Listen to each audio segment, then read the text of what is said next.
Marvel might have dipped its toe into the DC Universe pool. Shit got dark.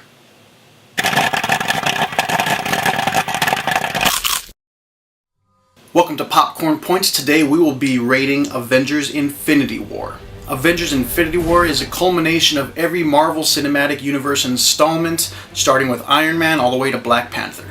Avengers Infinity War takes place after the events of Thor Ragnarok and Captain America Civil War, where the Avengers are scattered, shattered, and in very real danger. The Mad Titan known as THANOS is scouring the universe looking for all 6 Infinity Stones so that he can wipe out half of the universe. And now it's up to the Avengers to get back together and stop him. That's about as much as I can really say about the film. This is a huge blockbuster that everyone's been waiting for. It has already shattered Thursday opening records, beating The Dark Knight. I know I was one of the many thousands that went Thursday night. I even got a little tin from my buddy David. Pretty sweet. We will be doing a full spoiler discussion soon. For now, this is our spoiler-free review. Now, is this movie something that you want to spend your money on? Let's find out. Let's bring up the popcorn meter. On a scale of 5, we're going to determine if Avengers Infinity War is worth watching. Now let's talk about some good things for Avengers Infinity War. I'm going to give Avengers Infinity War 1 point for its story and its references. There are a ton of comic book references, characters, and it has a great story. The film is definitely loosely based off of some of the most famous Marvel comics, including Infinity Gauntlet, Infinity War, Infinity, and several other issues. Now this brings me to my next point, the characters and their chemistry. The directors, the Russo brothers, really know the Marvel Cinematic Universe and its characters. They definitely wanted to bring something different to the table, and what better way than to create different groups of Avengers that have never met before. It's amazing to see what the Russo brothers did with these characters, putting them in different groups that we've never seen before. The chemistry between these individual groups is pretty amazing considering that a lot of these actors have never really acted together or fought together on screen. We get everyone from almost every single Avenger to the Guardians of the Galaxy. The humor, the banter is especially hilarious between Star-Lord, Iron Man, Spider-Man, Drax, Mantis, and Doctor Strange. There are even a few surprise cameos, some that we expected, anticipated, and some that were just like, wow. There's definitely a little bit more of a spotlight on certain characters. I think the MVP in this one's Thor. So essentially you have 2 different stories going on with Avengers on Earth and Avengers not on Earth. All of them with the same goal in mind. Stop Thanos from collecting all the Infinity Stones. And that brings me to the next point. Thanos is an amazing villain.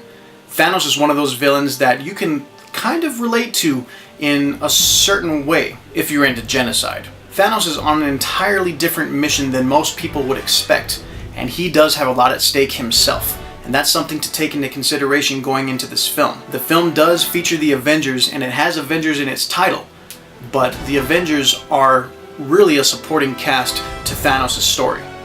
They might as well have called it Thanos, the movie.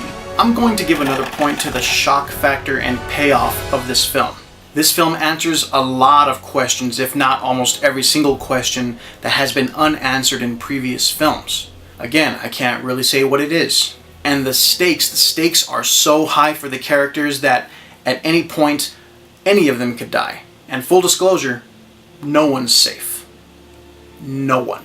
There's a lot of great moments where you have the crowd gasping, laughing, crying, screaming, what? And by the end of all of it, all of us were kind of like, and the way the film ends, oh my god. You're definitely gonna walk out of a quiet theater, I'll tell you that. You may even see some people walking out doing the Charlie Brown. But that's all I can really tell you. I will say it leaves Avengers 4 wide open. What's the next one going to be called? Endgame? We'll find out. Which brings me to some of the bad parts about this movie. If this was the only Marvel Cinematic movie that you've ever seen, the movie would suck.